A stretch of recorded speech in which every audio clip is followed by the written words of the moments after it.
You wake to the heavy, suffocating smell of vinegar, burning sulfur, and rotting wood. It is 5 o'clock on an October morning in London, 1563. Your throat feels dry, and when you reach up to touch your neck, your heart stops.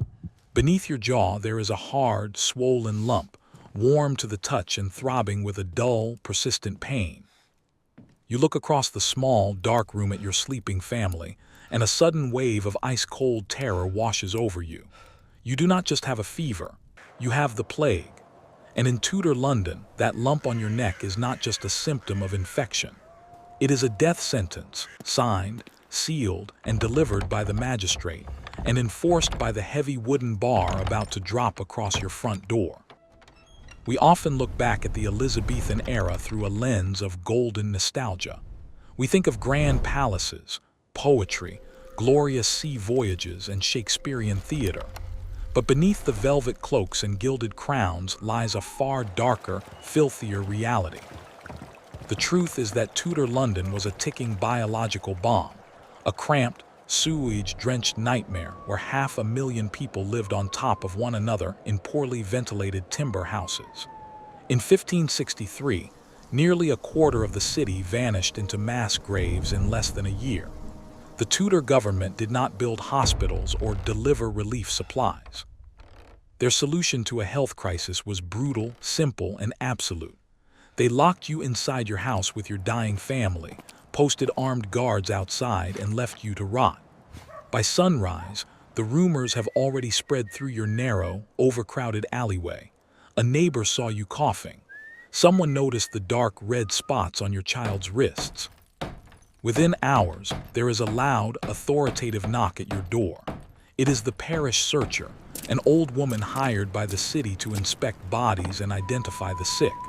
She takes one look at your swollen glands, steps back into the muddy street, and gives the order. A local carpenter steps forward with wooden planks and long iron nails. He hammers the door shut from the outside. Then, using a thick brush dipped in bright paint, he slaps a large red cross onto the wooden panels. Above it, he paints 5 words that strike terror into the heart of every Elizabethan citizen: "Lord, have mercy upon us." From this exact second, your home is no longer a sanctuary. It is a prison, and your family members, whether they are sick or healthy, are now your fellow inmates. Imagine the sheer physical agony of the lock-in. There is no running water, no indoor plumbing, and no trash collection. The air inside the closed room becomes thick, warm, and rancid within a matter of hours. The heat builds up as the sun rises, baking the stench of sweat, unwashed bodies, human waste, and decaying flesh into the walls. Your skin feels like it is on fire.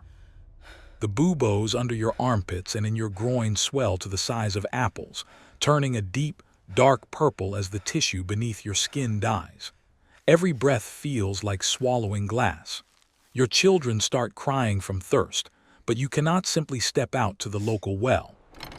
If you want water or bread, you must open a top window, shout down to a designated parish watchman, and lower a bucket on a rope with whatever coins you have left.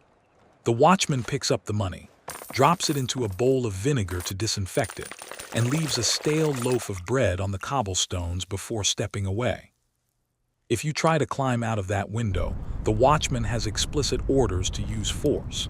Attempting to escape a plague house is treated as a violent crime against the crown. As night falls, the social paranoia outside your window becomes deafeningly loud. Tudor London was a city driven by religious fear and intense neighborly suspicion. People believed the plague was caused by poisoned air, bad blood, or the direct wrath of God against sinners. To keep the disease away, your neighbors burned toxic mounds of dried rosemary, wormwood, and gunpowder in the middle of the street, filling the alley with thick, blinding smoke that stings your eyes through the cracks in the shutters. Every sound makes you jump. If someone sneezes in the street, people scatter in panic. Informants roam the wards, eager to report any household that tries to hide a sick relative, because reporting a plague house earns a small cash reward from the city authorities. While you are trapped inside watching your family deteriorate, The people who govern you have long since abandoned the city.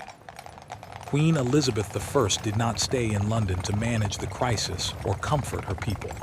She packed up her entire court, hundreds of wagons loaded with royal treasure, and fled westward to Windsor Castle to ensure that no desperate Londoners brought the infection to her doorstep. Elizabeth established a ruthless quarantine policy of her own. She erected a set of wooden gallows right outside the gates of Windsor Castle.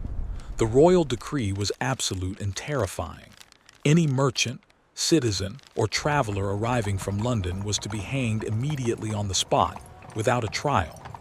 Back in your shuttered room, midnight brings the most terrifying sound of all.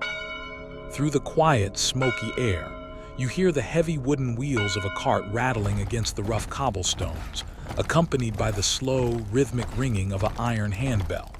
A coarse, raspy voice echoes through the dark streets. Bring out your dead.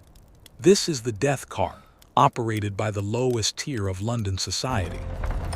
These were men who had either survived the plague or were so desperately poor that they accepted the lethal job because no one else would touch it. You hear the cart grind to a halt right in front of your red cross. The watchman unbars the lower latch of your door just enough for the cart drivers to reach inside. If a member of your family has passed away during the day, you must drag their lifeless body to the threshold yourself. There are no coffins, no funeral services, and no grieving relatives allowed to walk behind the body. The drivers grab the corpse by the ankles, hoist it up, and toss it onto a pile of dozens of other stiff, naked bodies dripping with infected fluid. The cart then slowly rolls out through the city gates toward the plague pits. These were massive, open trenches dug into the muddy earth outside the city walls. Hundreds of bodies were dumped into a single pit every single night, covered with a thin layer of quicklime and dirt, only for the trench to be opened again the next evening to receive the next harvest of human tragedy.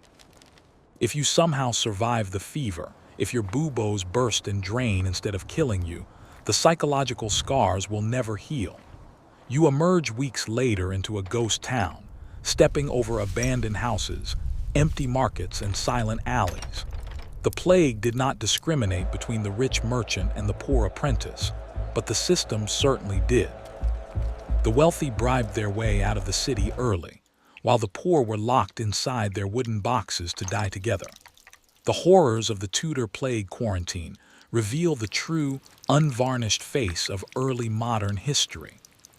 It was a world where fear consistently trumped humanity, where state authority meant imprisonment rather than protection, and where survival was purely a matter of brutal, terrifying luck. The ordinary people who lived through these dark months were not just passive victims written down as numbers in old parish registries. They were parents, children, and workers who faced unimaginable horrors behind painted red crosses, holding the line in a silent war for survival while the powerful fled. If you enjoyed this journey into the dark corners of history, hit subscribe to Past Legacy for more fascinating stories every week. Leave a like and drop a comment below to tell us what dark historical era we should explore next.